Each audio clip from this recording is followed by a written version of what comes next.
Hey Festival Arequipa 2022. Se abren de nuevo las puertas de los auditorios, se llenan de preguntas las butacas y los escenarios nos traen grandes ideas sobre literatura, ciencia, medio ambiente, arte y actualidad. Reconocidas personalidades y artistas del Perú y del mundo se dan cita una vez más en el Hey Festival Arequipa 2022. Volvemos a encontrarnos para debatir y conversar durante 4 días de la mano de más de 120 participantes procedentes de 14 países, en más de 90 actividades presenciales y transmisiones en streaming para todos los públicos. Una celebración del pensamiento y la palabra en diversos escenarios, sesiones en el centro penitenciario y actividades en alianza con organizaciones que apoyan a la infancia menos favorecida. Gracias por acompañarnos en este espacio para imaginar el mundo. Celebremos todos esta fiesta de las ideas. Bienvenidos al Hey Festival Arequipa 2022.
Buenas noches, ¿qué tal? Bienvenidos a otro diálogo aquí en Hey Festival Arequipa 2022. Mi nombre es Gonzalo Banda.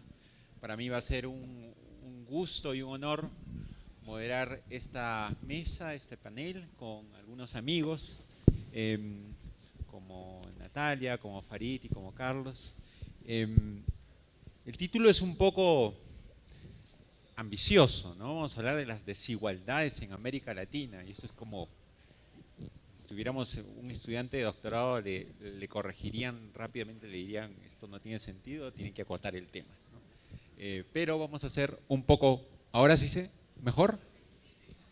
Nos dijeron que tenía que acercar el micro y yo no cumplí.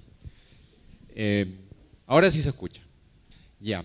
Entonces, este panel se llama Las desigualdades en América Latina. Tenemos a una historiadora, a un politólogo y a un economista. Así es que eso que se dice, la realidad sociopolítico, histórico, económico, esto vamos a tratar de hacerlo realidad.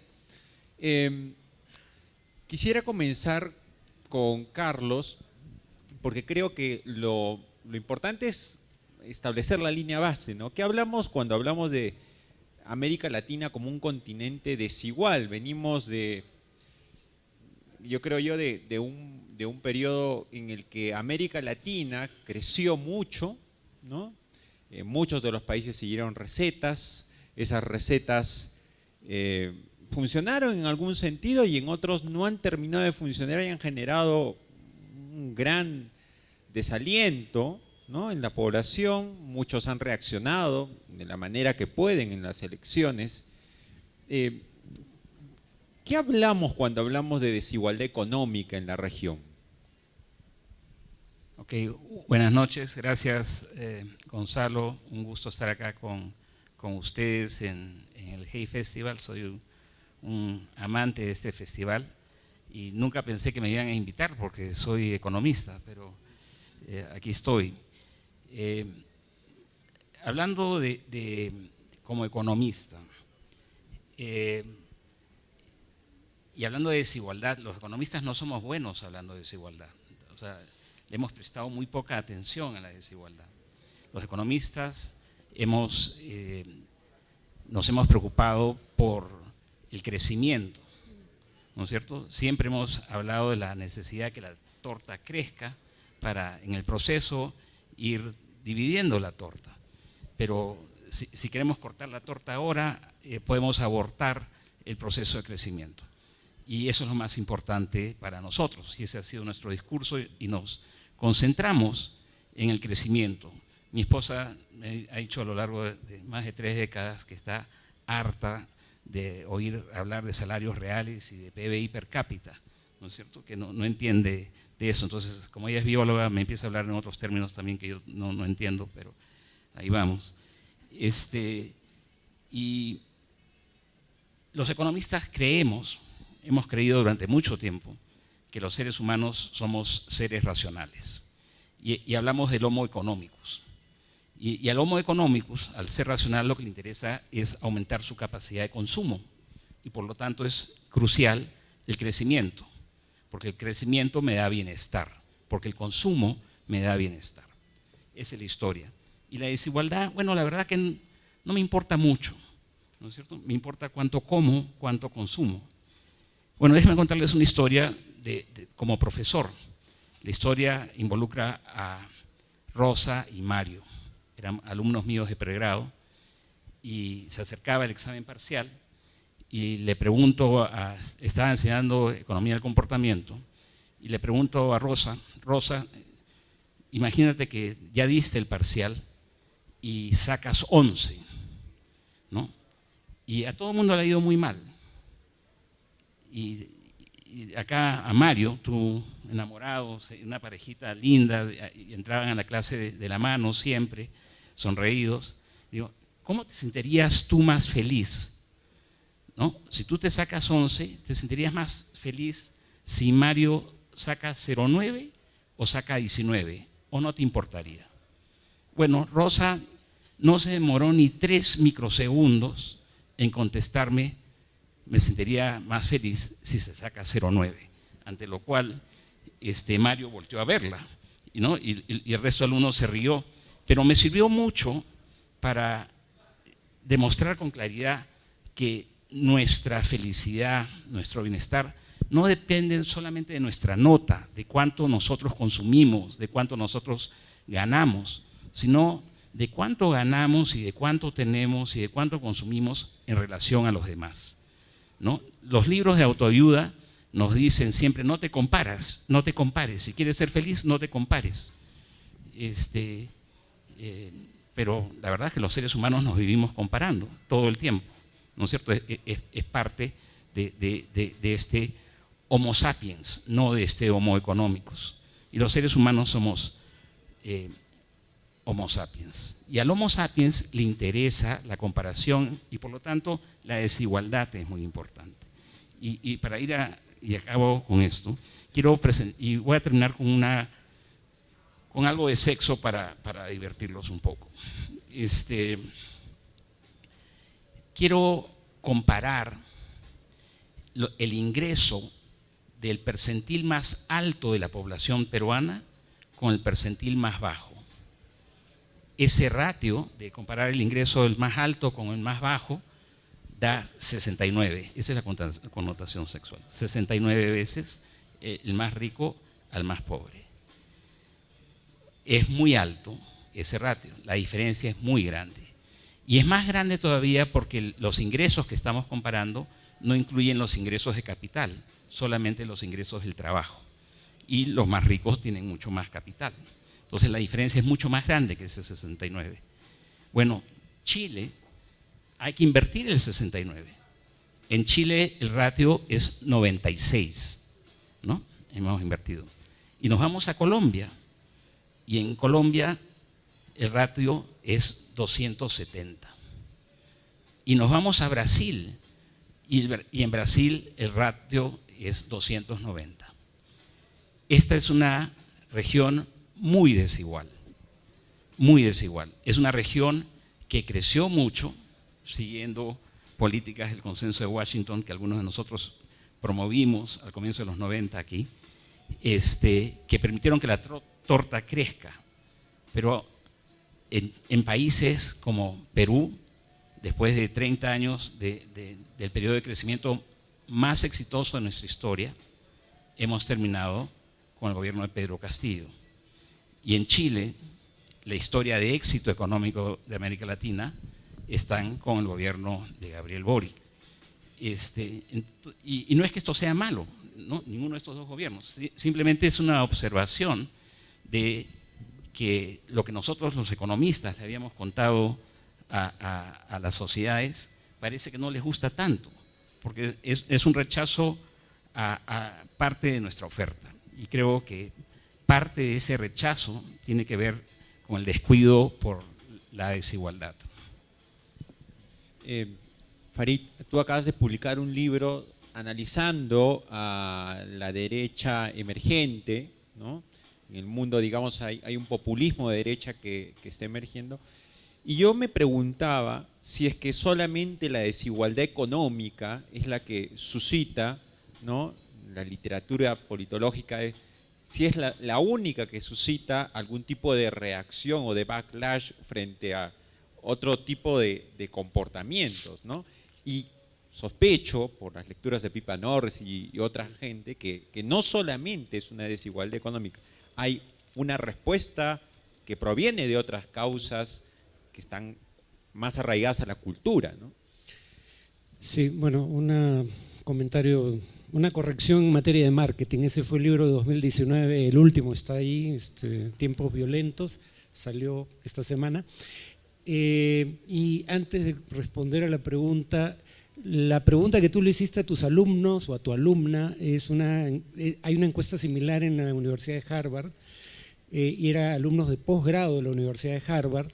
Se les preguntaba qué prefieres, ganar más en términos absolutos, pero ganar menos que el ingreso promedio, o ganar menos en términos absolutos, ganando más que el ingreso promedio, y la mayoría prefería ganar menos en términos absolutos, pero ganar más que el promedio.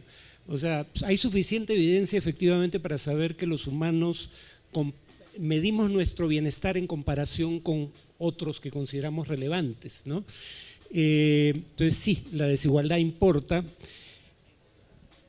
En cuanto a la desigualdad en términos políticos, una de las cosas de las pocas, de hecho, en que hay consenso, es en que niveles demasiado amplios de desigualdad son incompatibles con una democracia digna de ese nombre, ¿no? Y cuando tú ves los países desarrollados, los de la OCDE, que en su gran mayoría son países desarrollados, tal vez no sea casual que todos salvo uno hubieran visto aumentar su desigualdad medida por coeficiente de Gini entre fines del siglo pasado y la primera década de este siglo, y que eso coincida con el surgimiento de esta derecha radical tipo Le Pen en Francia, Meloni en Italia. Pero es cierto que no es la única variable, que una de las razones por las cuales es tan difícil lidiar con ese problema es que tiene muchas variables causales, no solo la desigualdad. Lo que sí se puede decir es que la desigualdad es común a todos los casos, por lo menos en el mundo desarrollado, no tanto en América Latina, donde la historia ha sido un poco distinta. Pero en América Latina, si bien la desigualdad ha tendido a disminuir antes de la pandemia, ha vuelto a aumentar según el BID con la pandemia, la disminución de la desigualdad fue relativamente menor, y partíamos de una posición en la cual América Latina junto con el África subsahariana eran las regiones más desiguales del mundo, ¿no? Y sí, la desigualdad en los análisis cuantitativos de ciencia política está asociada a una serie de patologías. Por ejemplo, se suele creer que la delincuencia está asociada a la pobreza. No, está más asociada a la desigualdad que a la pobreza. Los países más pobres del mundo no tienen las tasas de homicidios, por ejemplo, que tenemos los países latinoamericanos, que no somos tan pobres, pero que somos sumamente desiguales. Claro. Y Natalia, precisamente los ciclos históricos del Perú están marcados por ciclos de abundancia de recursos. En algún momento de nuestra historia nos llega esta especie de bendición, que son algunos recursos. Hay teorías, ¿no?, sobre el subdesarrollo o la falta de desarrollo en América Latina que le achacan esto a la maldición de los recursos naturales. Hay otros que dicen que eso no es tan cierto, ¿no? Mazzuca, por ejemplo, ¿no? Que habla más del Estado patrimonialista. Pero, ¿cuán cierto es esto? O sea, estos momentos históricos en los que ha emergido una nueva clase, si quieres verlo, que tenía recursos, ¿cuánta desigualdad se ha ido acunando en el Perú y en Latinoamérica en estos momentos históricos, y si esa desigualdad es una trampa de la cual no podemos desprendernos y hace pues que todo este ciclo sea un ciclo sin término, ¿no? Bueno, muchas gracias, Gonzalo, gracias por la invitación, es un gusto estar aquí y compartir el panel con ustedes. Bueno, la historia nos muestra que la desigualdad es una de las características de las sociedades que han sido colonizadas. En todo el continente americano tenemos una deuda histórica con las poblaciones que vivían en las Américas antes de la llegada de los españoles, portugueses, franceses, norteamericanos, que además trajeron y esclavizaron a personas del África, y esas relaciones de colonialidad que se dieron hasta la independencia se reevaluaron, se reestructuraron, se reinterpretaron en el periodo republicano. Se mantuvieron instituciones como por ejemplo la esclavitud en casi todos los países del continente, el Perú uno de ellos. Y solamente para darte un ejemplo, cuando el Perú se hizo inmensamente rico de manera muy sorprendente durante el siglo XIX con el guano, la segunda generación de liberales peruanos decidió: este es el momento de asegurarnos la igualdad de las personas esclavizadas y de las personas que son indígenas y que tienen que pagar un impuesto solo por el ser indígenas. Tenían una ilusión de la igualdad. Pero ¿qué lograron con estas dos medidas que fueron muy importantes? Por un lado, cuando se da la abolición de la esclavitud, en realidad lo que se da es una manumisión generalizada donde el Estado peruano compensa a todos aquellos que fueron propietarios de personas y obliga a quienes fueron esclavizados a seguir trabajando por sus amos, no se les da ningún tipo de compensación y tienen que mantenerse en ese mismo estado, en ese mismo lugar. Las personas de comunidades indígenas que tenían un control comunitario de su tierra tenían una defensa de esas comunidades porque pagaban un tributo al Estado. Cuando dejan de tributar, empiezan a perder control de sus tierras, se liberalizan, se les obliga en muchos casos a vender y hay una expansión de las haciendas en las tierras de los indios. Entonces uno puede decir, había una ilusión de los liberales de crear un país menos desigual, pero las medidas y la manera como se aplican y las consecuencias económicas de la manera en que se aplican llevan más bien a que la desigualdad se profundice. Y entonces después tenemos más adelante, hacia fines del siglo XIX, que estas mismas comunidades indígenas que han perdido sus territorios se va a volver a introducir la contribución, se va a volver a introducir la obligación del trabajo. Las haciendas van a tener muchísimo más control en muchas regiones. Entonces, estos ciclos de bonanza económica que van a llevar a que la torta crezca, volviendo un poco a lo que hablaba Carlos, no va a permear en toda la sociedad. Entonces, muy claramente vemos durante todo el siglo XX que hay diferentes intentos de cambiar esto y un rechazo a todas las propuestas de cambio, llegando hasta el momento de la máxima radicalización. Por un lado, el intento de hacer una reforma agraria por el gobierno revolucionario de Velasco Alvarado y luego con un movimiento como Sendero Luminoso. Entonces, hay una serie de demandas. Y luego, después de todo esto, después de una debacle política, económica, social, hay una reestructuración económica, pero que igual hay un crecimiento que continúa siendo muy desigual. Entonces, la historia, eso solo en el caso peruano. Esto se repite en toda la región. Vamos a alterar un poquito el orden para no ser... vamos con Farid. Quería insistir sobre este tema del Estado patrimonialista, porque mucho se discute, ¿no?, de que el gobierno de Boric es de izquierda y que reemplazó un gobierno de derecha, y muchas teorías hay en América Latina de que finalmente pues no pegamos el paso al desarrollo por nuestras taras ideológicas, o la maldición de los recursos, o la desigualdad. Pero claro, el argumento de que en el fondo no hemos construido una burocracia autónoma del poder político, con lo que eso significó en Europa o en Estados Unidos, porque claro, o sea, la gente debería también de incorporar dentro del proceso intelectual de que hubo un proceso histórico que hizo que esas sociedades se transformaran y tuvieran burocracias que nos pueden gustar un poco más, un poco menos, pero que en cierto sentido fueron autónomas del poder político. Y eso, en un sentido, hace que algunos servicios se presten de manera por lo menos más eficiente, que sirvan a los ciudadanos. ¿No crees, Farid, que esto también en América Latina, ahí hay una trampa en el diseño? Es como que es un pecado original del cual no hemos podido pues redimirnos, ¿no?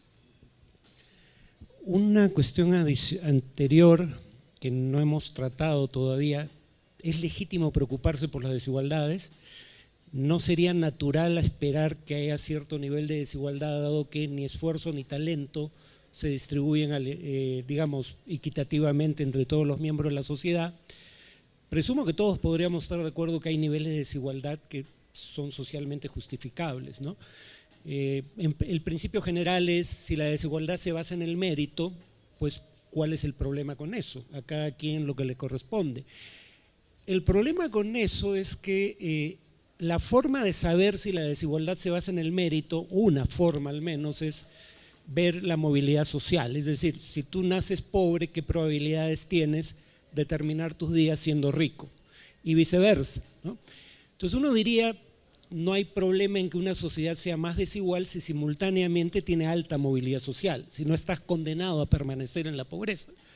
La paradoja, sin embargo, es que las sociedades, por lo menos entre las desarrolladas, más desiguales, como Estados Unidos, tienen menos nivel de movilidad social.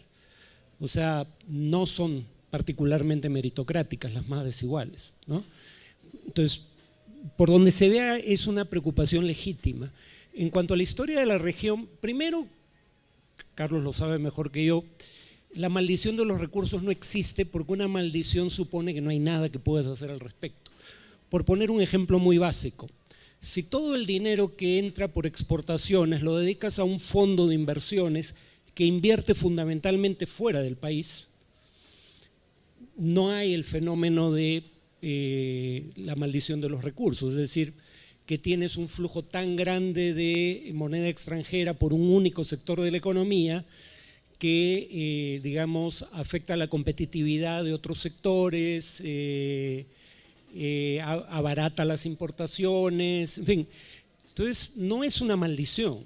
Hay formas de lidiar con el problema. No es que si de un día para otro tienes una gran cantidad de ingresos producto de haber encontrado petróleo, luego entonces necesariamente vas a pasar por este problema, la llamada enfermedad holandesa, ¿no?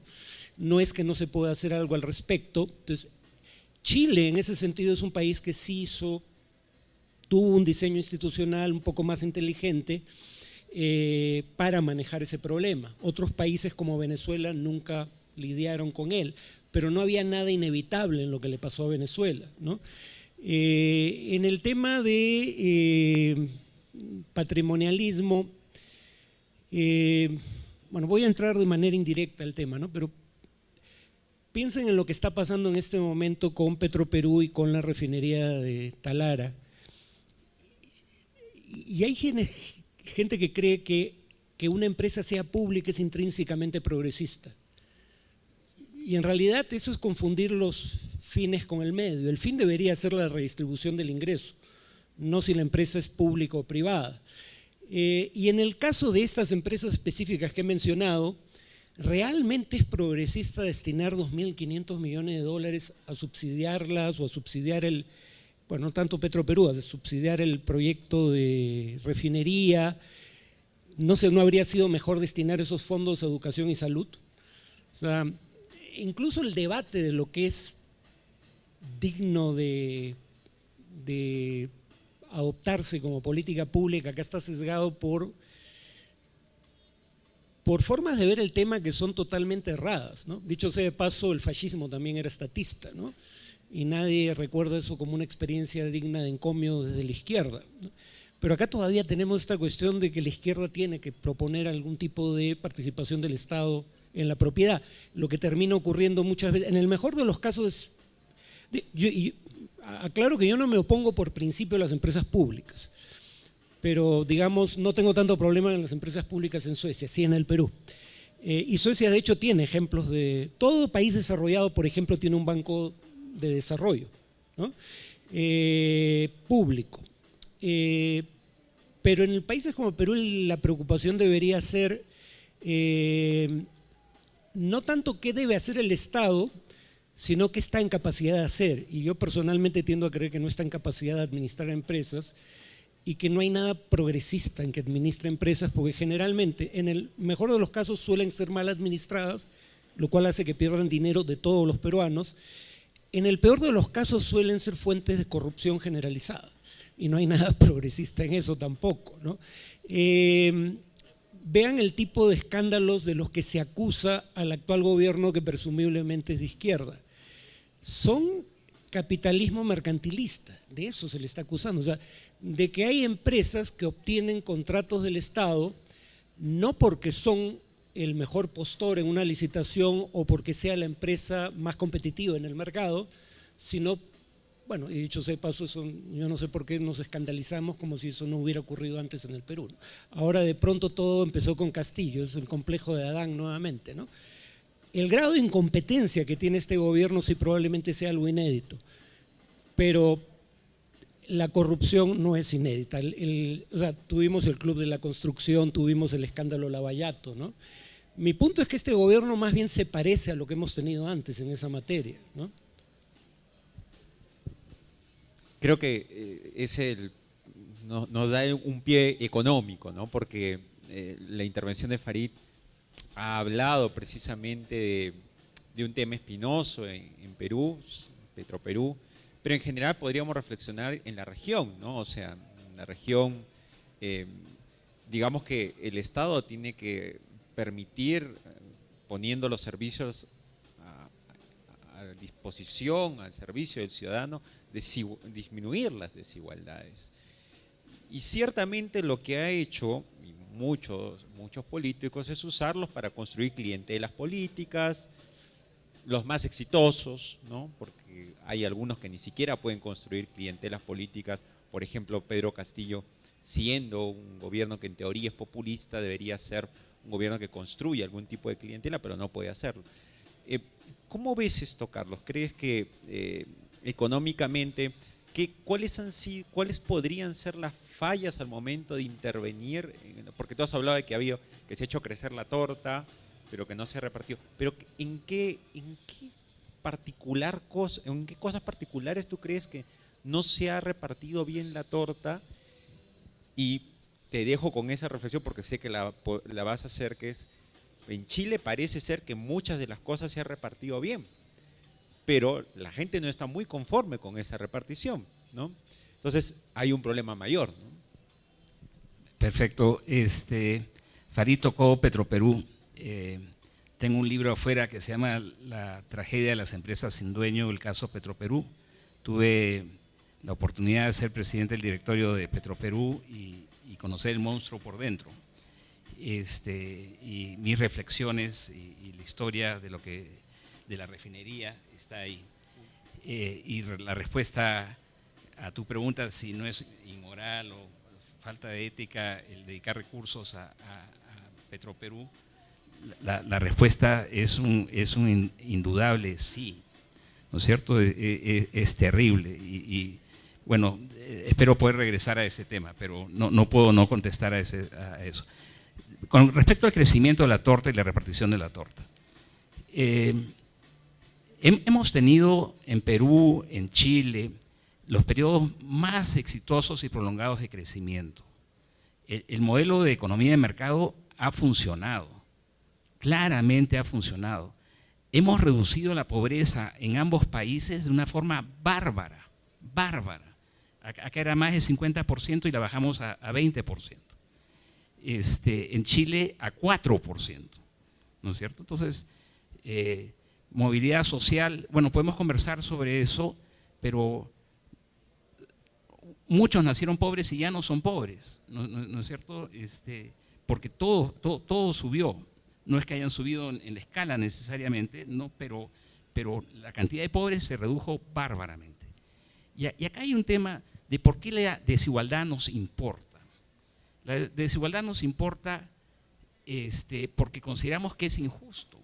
Es una emoción muy grande. El ser humano no es este ser racional de los economistas, no es el homo economicus, es un ser lleno de emociones. Y la emoción de injusticia es muy fuerte y lleva a movimientos y cambios. Entonces, los economistas pensamos y propusimos que crezca la torta. Y la torta creció. Y la pregunta es, ahora nosotros nos vemos y veo mi ingreso, veo dónde están mis hijos en el colegio, veo mi capacidad de consumo. ¿Y con quién me comparo? ¿Me comparo con el Carlos Paredes de hace 20 años? ¿Con el José Pérez de hace 15 años? ¿Con María Reynosa de hace 10? Si me comparo conmigo mismo de hace 10 o 20 años y veo que estoy mucho mejor, o el país está mucho mejor, lo más probable es que vea que estoy mucho mejor. ¿Pero qué es lo que voy a pensar? Que estoy mucho mejor producto de mi esfuerzo. Yo me he sacado el alma en los últimos 10, 15 o 20 años y por eso es que estoy mejor. Esa es una comparación que puedo hacer. Es una comparación histórica conmigo mismo. Pero la otra comparación que hago, que es mucho más fácil, es con el vecino hoy. ¿No es cierto? No me tengo que ir hace 20 años. Yo no me acuerdo cuánto ganaba hace 20 años ni qué tenía hace 20 años. Pero lo que sí puedo ver es cómo estoy yo en relación al vecino, ¿no? Y cómo estoy yo. Y esa es la comparación. Entonces, la desigualdad, que es medida hoy, es muy importante para la sensación de bienestar. Y por eso el descontento con estos modelos, donde creo que hay una confusión cognitiva de rechazar un modelo de economía de mercado que genera riqueza y reduce pobreza, con la incapacidad que han tenido los gobiernos y los sectores públicos de redistribuir los beneficios de ese crecimiento. Y ese es el kit del asunto. El mercado funcionó, atrajo capital, generó millones de puestos de empleo, funcionó. Lo que no funcionó claramente en el Perú es el Estado en proveer los bienes y servicios públicos que tenía que proveer. Lo vimos con una crudeza espantosa en el momento de la pandemia. La crisis de la salud pública en este país fue algo espantoso, ¿no? No fuimos al mundial, pero campeonamos en número de muertes por millón de habitantes.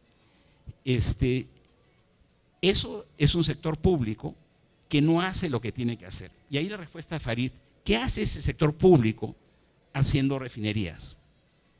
No me aguanto, discúlpenme, te tengo que contar una historia.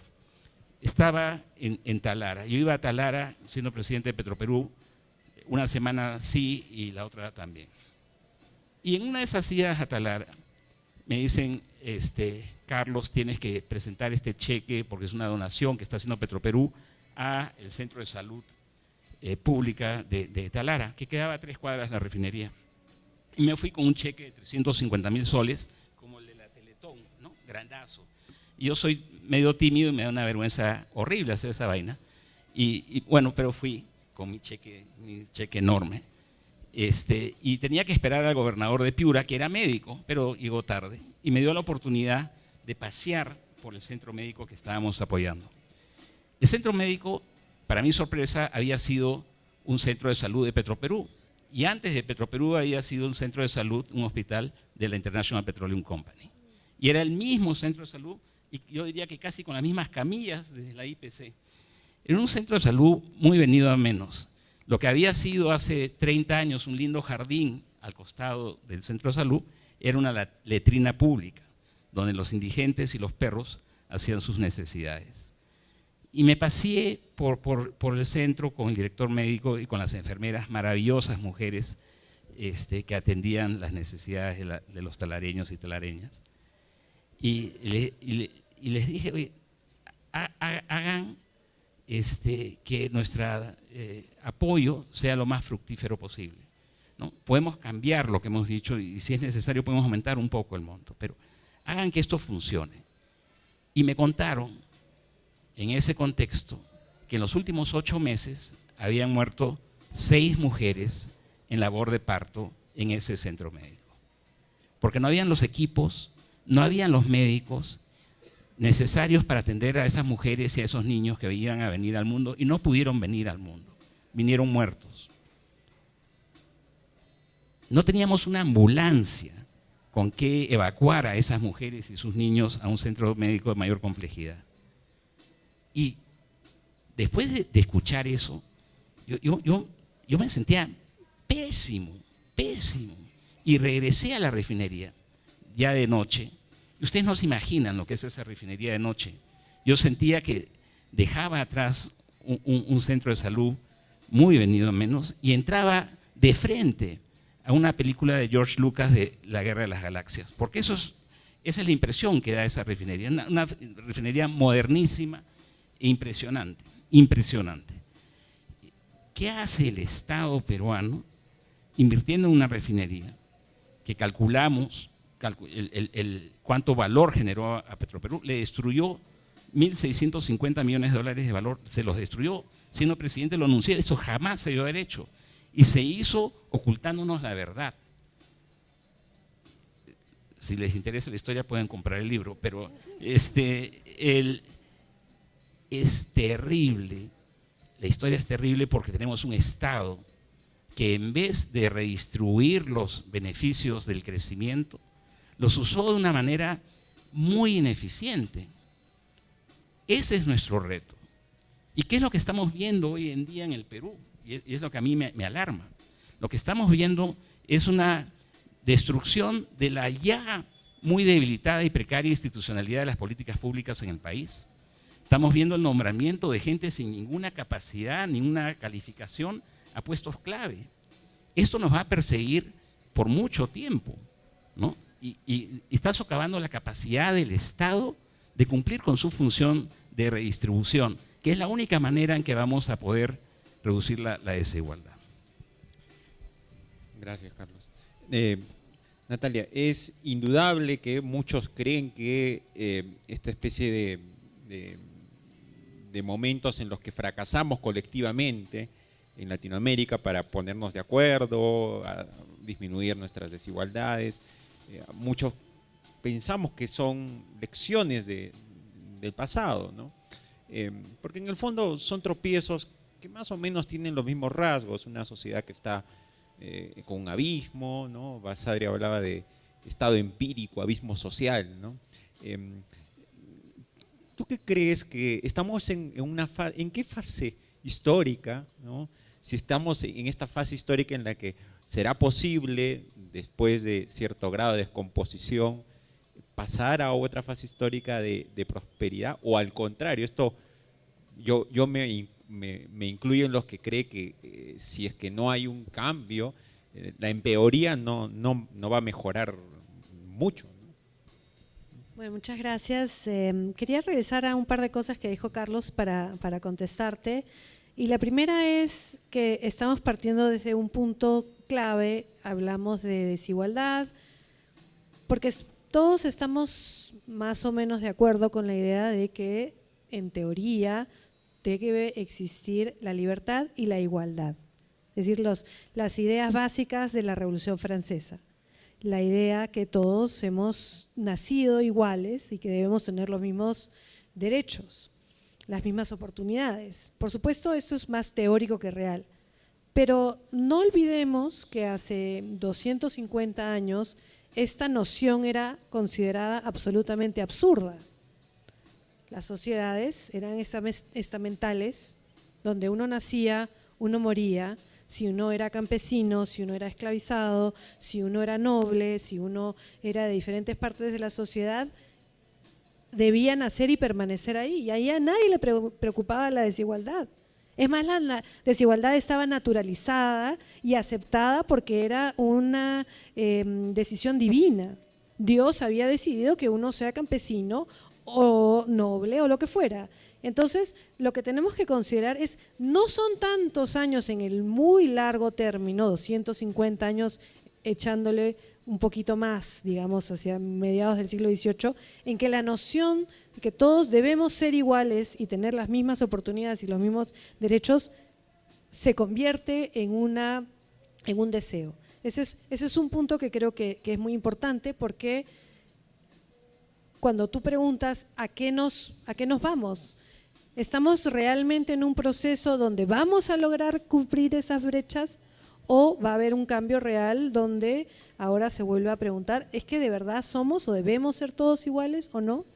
Eso por un lado. Pero luego estoy de acuerdo con Carlos que la incapacidad de este gobierno es extremadamente preocupante.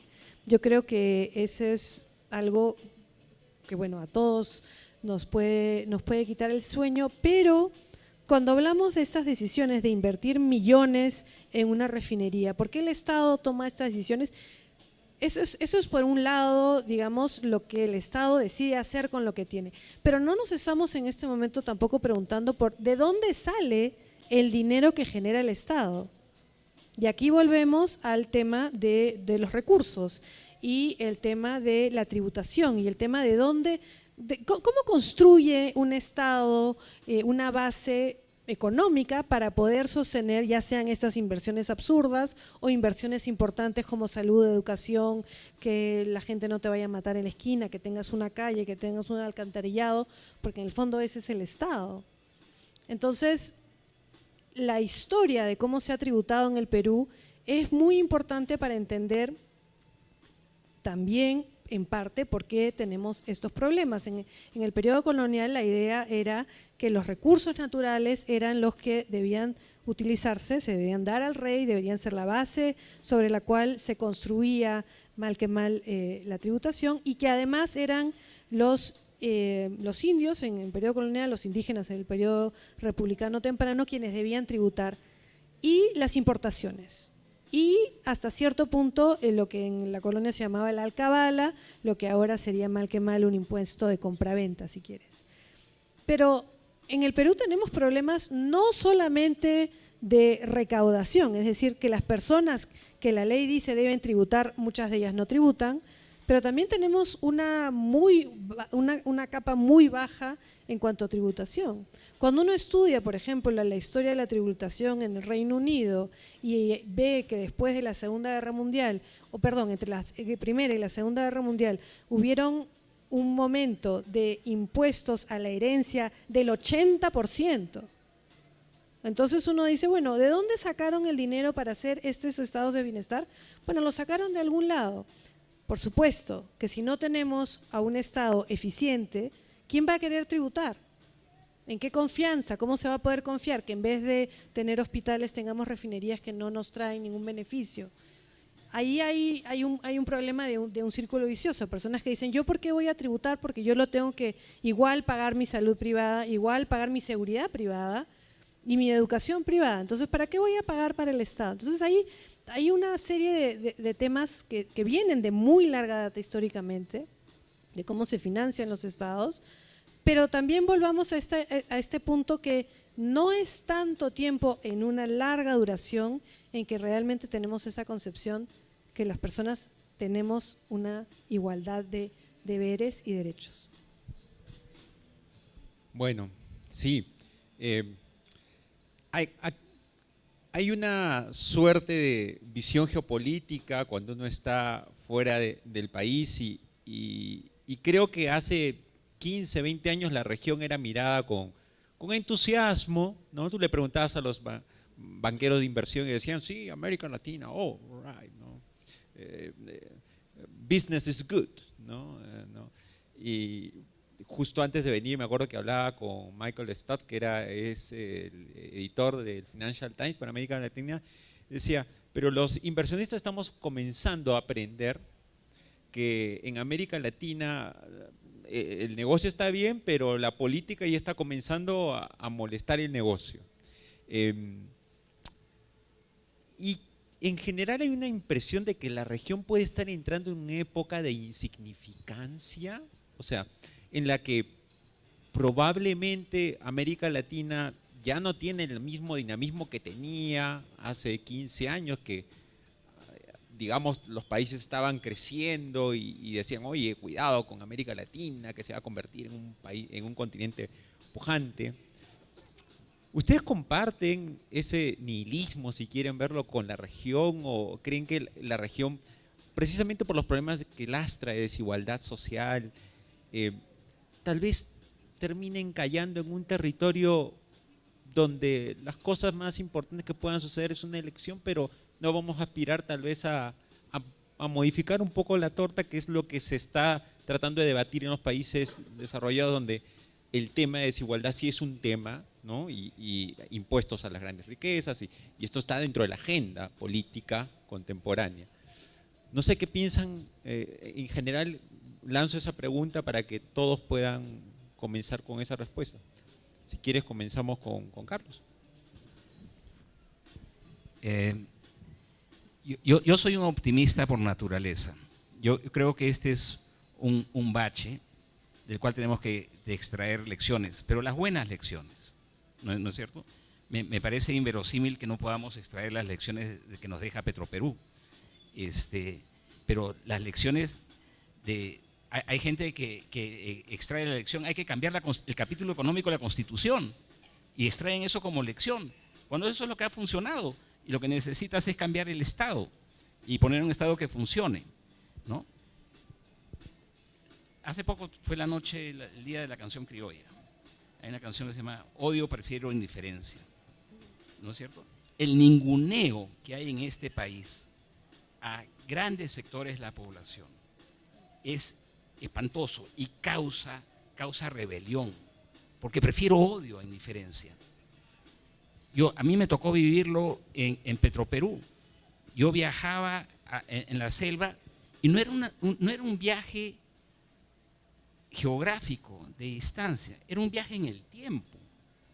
Y el reloj del tiempo iba dando marcha atrás y dando marcha atrás y marcha atrás, y llegabas a lugares donde no había agua, luz, no había posta médica, no había nada, y estaban aislados totalmente, ¿no es cierto? Y de repente habían derrames de petróleo y afectaban los cuerpos de agua que son básicos para la supervivencia de esta gente. Y el Estado ausente.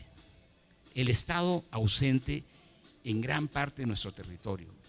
Y donde está presente, no haciendo las cosas que tiene que hacer. Yo creo que ese es el gran reto para nosotros, cohesionarnos mejor socialmente. Pero este país ofrece enormes oportunidades y no creo que estamos condenados de ninguna manera a desaparecer, pero tenemos que aprender las lecciones. Eso es lo que tenemos que hacer. Natalia.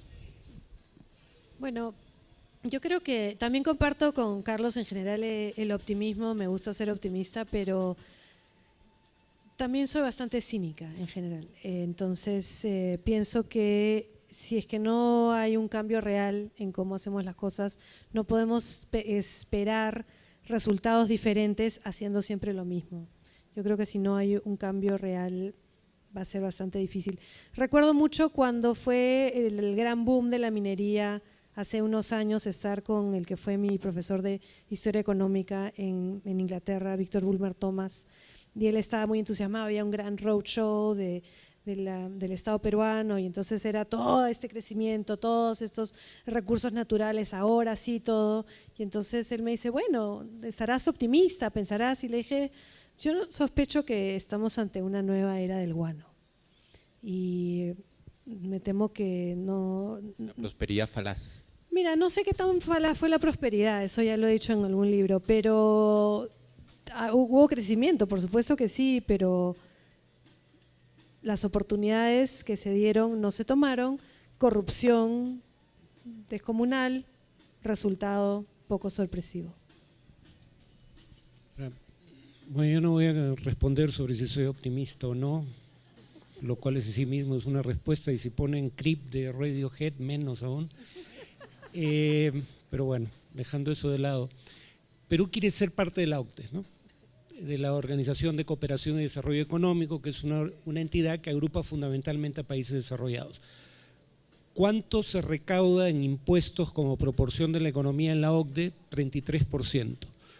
¿Cuánto está en Perú la presión tributaria? ¿14, 15? Ya, recaudamos menos de la mitad. ¿Cuánto se gasta en salud pública de esos impuestos adicionales? Entre 8 y 9%. De hecho, más cerca de 9 que de 8. Acá antes de la pandemia se gastaba poco más del 3%, ¿no? Entonces, volviendo al tema, dado que supuestamente este gobierno es de izquierda, cosa que yo no creo, pero en fin, ¿qué cosa sería lo progresista? El fin último es lo que debería determinar, ¿no? La de redistribución del ingreso. Casi todo el mundo asocia eso con la izquierda. Bueno, las reformas tributarias en curso en países vecinos, Chile y Colombia, que como toda reforma tributaria tienen el riesgo de afectar severamente el crecimiento y terminar sin soga ni cabra.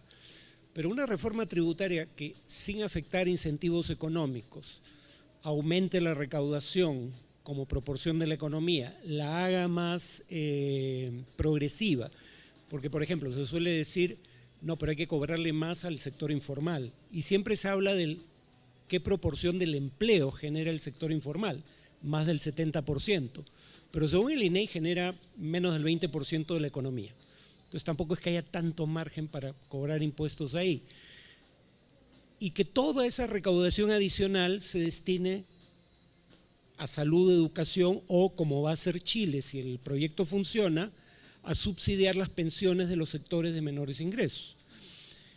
Digamos que algunas de las ideas base que habría que tener en cuenta son más o menos claras, ¿no? Y eso es a lo que deberíamos aspirar. Solo una cuestión final, porque creo que tengo la última palabra antes de las preguntas. Esta cuestión de la sensibilidad frente a la desigualdad parece ser evolutiva, no solo, es una emoción, pero es una emoción que es parte de nuestro circuito evolutivo, porque la tienen otras especies animales, ¿no? Hay estudios que muestran que incluso monos capuchinos son sensibles a la desigualdad, o sea, es algo que trasciende incluso a la especie humana. Así que no importa cuántas veces los economistas digan que las personas deberían centrarse en maximizar su función de utilidad sin importarle la función de utilidad del prójimo, no estamos constituidos evolutivamente para pensar de esa manera. Bueno, tenemos espacio para una o dos preguntas, así es que si nos ayudan con los micros. Allá. ¿Cómo están? Muy buenas noches. Es un gusto poderlos haber escuchado, emocionado porque al señor Farid Cajat yo lo escuchaba de niño en TV Perú, así que tenerlo frente es una emoción muy grande. Dos preguntas. ¿La libertad occidentalmente entendida sin movilidad social sirve de algo? ¿Y se puede tener una democracia de calidad con los niveles de desigualdad que tenemos en el país? Esas serían mis dos preguntas. Muchas gracias. Una más y con eso pasamos a responder. Aquí. Sí. Hola, tal, gracias. Mi pregunta va a ser una frase que he escuchado recientemente. Es que una gran desigualdad lleva al extremismo y al radicalismo, sea políticamente yéndose más hacia la extrema izquierda, extrema derecha, o históricamente es una revolución o un movimiento. Mi pregunta para ustedes es, ¿qué opinan de esta frase? ¿Es verdad cierta? Y si es cierta, ¿cómo este radicalismo o extremismo afecta a esta desigualdad, sea positiva o negativamente? Bueno, me parece que, o sea, tengo un poquito más de preguntas, pero si no vamos a poder responder. Respondamos estas dos. Farid, hubo un admirador tuyo acá. Gracias. Bueno, ya había mencionado eso, ¿no? Los estudios en ciencia política tienden a coincidir en que la democracia que es concebible bajo desigualdades extremas es de muy baja calidad. Hay rankings que intentan medir calidad de democracia. no hay tal cosa como un país que tenga alta desigualdad y alta calidad de democracia simultáneamente. Eso sencillamente no existe. Sobre su pregunta, la desigualdad tiende a fomentar la polarización. La polarización no depende únicamente de la desigualdad, como hablábamos cuando respondí a tu pregunta sobre la derecha radical. Hay otros factores culturales, eso no lo mencioné, que son importantes, entre otros factores más. Lo que sí se puede decir es que casi siempre la desigualdad es uno de los factores que está detrás. No es el único, pero parece ser una condición necesaria, aunque no suficiente. Bueno, yo creo que estoy de acuerdo con lo que dice Farid sobre estos temas de desigualdad. No estoy tan convencido que es necesariamente algo evolutivo. Como digo, las sociedades hace 250 años estaban muy acostumbradas a la desigualdad, pero efectivamente llega una radicalización, porque también hay un cambio cultural de cómo se concibe, si es que esto es aceptable o no es aceptable. Llega un momento en que ya no se puede naturalizar más, no se puede considerar más. Pero también es cierto que para que llegue un momento revolucionario, las personas no pueden estar en una situación de abyecta necesidad tampoco. Es decir, tiene que haber cierto nivel de movilidad y más bien una frustración con una incapacidad de conseguir esta movilidad. Justamente en lugares donde ya han habido ciertos movimientos que se ven truncos, es usualmente, pero no necesariamente tampoco. Es decir, la historia varía mucho, los historiadores somos muy reacios a los modelos que tanto gustan a nuestros colegas economistas y científicos políticos, que nosotros siempre vemos los casos particulares de manera más enfocada, si quieren. Sí, bueno, yo creo que la desigualdad es uno de nuestros grandes problemas, no es el único. Los economistas tendemos a tratar de explicar fenómenos muy complejos con muy pocas variables explicativas, y eso es un problema de nuestra forma de entender el mundo.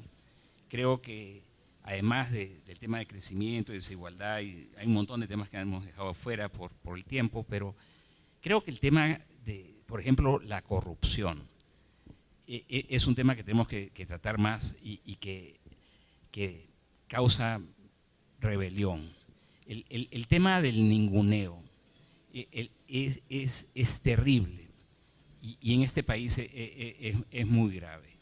El tema de sentir el desprecio y la exclusión, el tema del racismo en este país, son problemas muy grandes que creo que llevan alteran nuestras emociones, y siendo Homo sapiens y no Homo economicus, esa alteración de las emociones pueden producir grandes movimientos en un momento determinado. Hay que cambiar, hay que trabajar por reducir la desigualdad. Toma tiempo, esto es un proceso largo. Hay cosas que se pueden hacer en el muy corto plazo, pero hay que hacerlas en el sector público. Claro que el sector público podría hacer más con más recursos, con mayor recaudación tributaria, pero eso no es nuestro problema ahora. No ha sido el problema de los últimos 5 años. El problema es uno de gestión del sector público, una gestión muy mediocre. Necesitamos mejorar la gestión del sector público. ¿Podremos tener más recursos? Por supuesto que podemos tener más recursos, pero centrémonos donde están los problemas. Y el problema que tenemos acá de desigualdad, que no es tan grave como el de Chile, Colombia o Brasil, tiene que ver con una incapacidad de nuestro Estado. Creo que más incapacidad que la de Chile, Colombia o Brasil, para atender los problemas de la población con los escasos recursos que tiene. Ahí lo dejo. Bueno, una pregunta más. Hay una. No, es que allá me levantó la mano hace como 2 años. Hola. ¿Me escuchan? Sí. Una pregunta con respecto al estudio en la que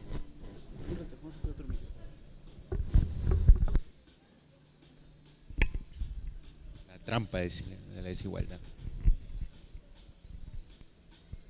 Ya, tengo una pregunta con respecto al estudio de Harvard en la que prefieren ganar más que el promedio menos, a que ganar más que el promedio pero menos en cantidad bruta. Entiendo que la naturaleza del estudio son behavioral economics, pero sin embargo ganar más que el promedio te da un poder adquisitivo mayor que el ciudadano promedio. Entonces el valor de tu plata es relativo a cuánto ganan los demás. Por lo tanto, no sería la decisión económicamente inteligente elegir ganar más que el promedio pero menos en valor bruto. Desde la perspectiva del behavioral economics, sí, que toma en consideración otras motivaciones más allá de preocuparte de tu situación particular, única y exclusivamente, que era el supuesto habitual de los economistas. Desde el punto de vista del Homo economicus, tú deberías preferir ganar más que ganar menos. Pero aquí el punto es que prefieres ganar menos en términos absolutos, pero más que el resto. O sea, lo que rompe la lógica del Homo economicus es que tu bienestar se mide en comparación con el de alguien más, ¿no? Esa es la diferencia. Vamos a hacer dos preguntas más, aquí y aquí. El señor del medio y luego el señor. Tratemos de hacerlas al mismo tiempo. Gracias. Para Carlos, desde tu experiencia, tú eres un optimista, has dicho, del futuro del país, pero desde tu experiencia de gestión pública, ¿cómo solucionar este problema de la gestión pública si vivimos casi en una suerte de show mediático en el cual todos son delincuentes, todo funcionario público está bajo sospecha? Si un funcionario público recibe cada vez más normas que ya casi prácticamente no puede ni conocer y no puede tomar decisiones porque automáticamente es casi perseguido por tomar decisiones. Es decir, ¿cómo eres optimista y cómo crees que se puede solucionar un problema en el cual el funcionario público claramente está desincentivado a tomar decisiones porque el sistema lo ha colapsado? Excelente pregunta. Carlos, hacemos que haga la otra pregunta y contestamos todos para... ¿Aquí había otra pregunta? Muchas gracias. Cualquiera que quiera contestar. Concluimos entonces que es coexistente al ser humano, es coetáneo la desigualdad con el ser humano. Pero desde el Cro-Magnon hasta el Homo sapiens sapiens, desigualdad siempre. Pero la injusticia, ¿no es la injusticia la causal suprema del caos? Porque ¿qué da paz? La justicia. Donde hay justicia hay paz. Desde el hogar, el país, el universo. ¿Qué opinan de la injusticia lejos del tema de la desigualdad? Yo voy a contestar la primera porque queda tiempo, pero muy buena pregunta. Mira, gracias por la pregunta. Yo estuve en el 99 en el Ministerio de Economía y Finanzas y me tocó lidiar con una crisis financiera muy grande y sacamos adelante, no se nos cayeron los bancos. Ningún ahorrista perdió su dinero. Me tocó liderar el rescate del Banco Vice. Los accionistas perdieron su banco. FONAFE, el Fondo de Seguro de Depósitos no perdió un centavo. Y yo me pasé 5 años siendo investigado y no terminé en San Jorge, no en el centro comercial que hay ahí ahora, sino en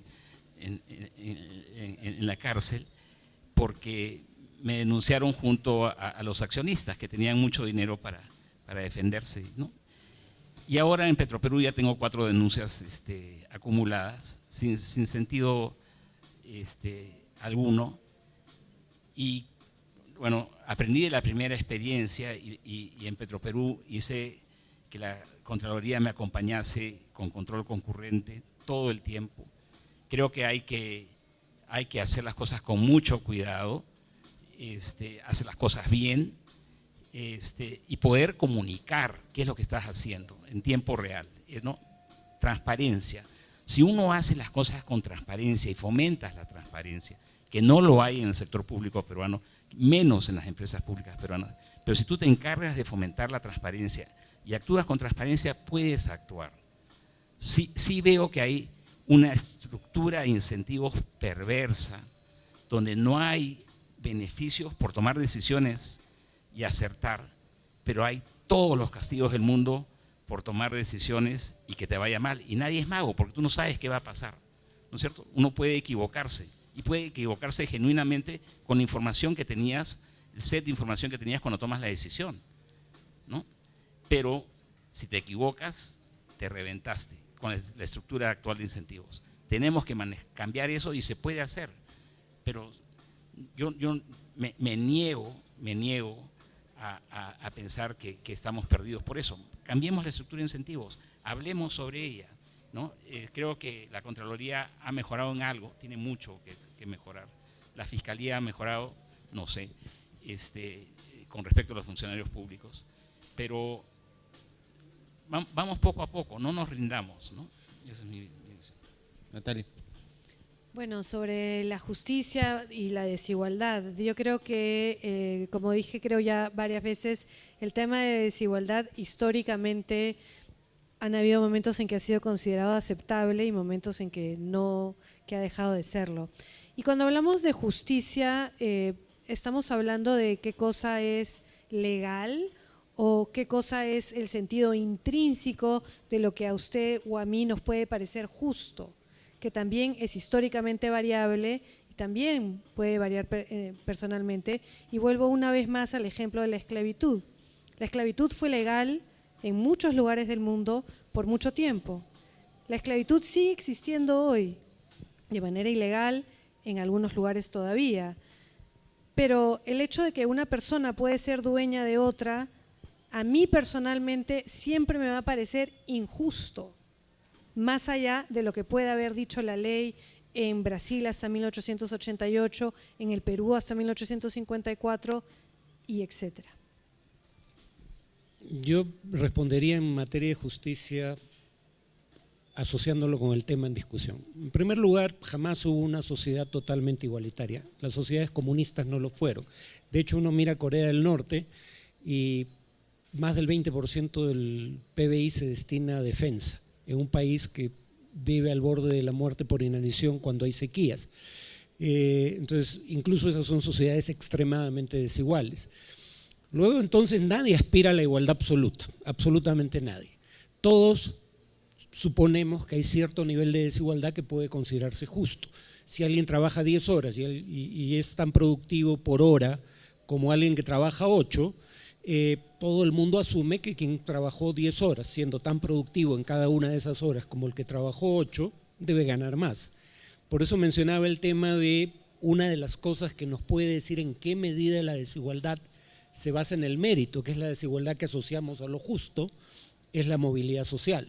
Entonces ahí la paradoja es que las sociedades más desiguales tienen, entre los países desarrollados, tienen menos movilidad social. Entonces ese es un indicio prima facie de que esa desigualdad es injusta, ¿no? Bueno, muchas gracias. Qué interesante hablar de desigualdad en Arequipa, que es la ciudad por excelencia republicana del país, ¿no? Donde grandes revoluciones contra autócratas se gestaron.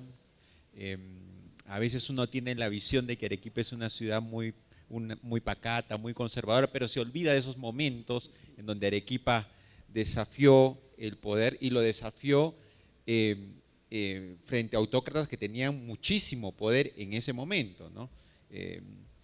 Entonces creo que es muy importante recobrar esos valores liberales, digamos, de Arequipa, y que eso nos siga acompañando como discusión dentro de nuestra discusión de nuestros dilemas cotidianos, ¿no? Porque a veces por estar tan atados a la coyuntura política peruana, parece ser como que estamos en un laberinto y que no terminamos de salir.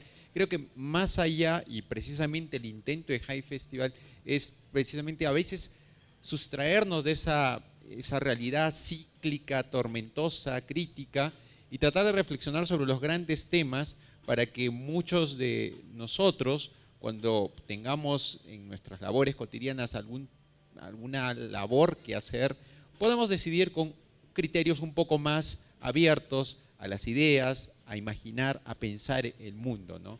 Entonces esa es una invitación. High Festival es una provocación para el pensamiento, ¿no? Que en tiempos como los actuales, en tiempos de cólera, en tiempos de resentimiento en algunos casos, no es muy habitual. Entonces, muchas gracias por acompañarnos hoy.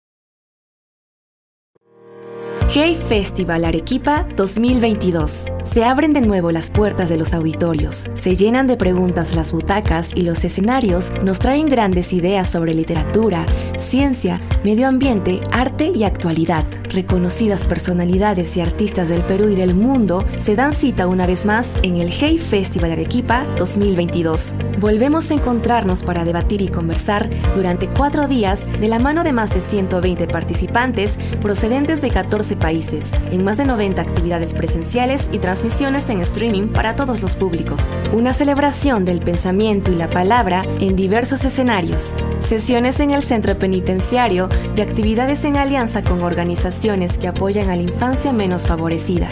Gracias por acompañarnos en este espacio para imaginar el mundo. Celebremos todos esta fiesta de las ideas. Bienvenidos al Hey Festival Arequipa 2022.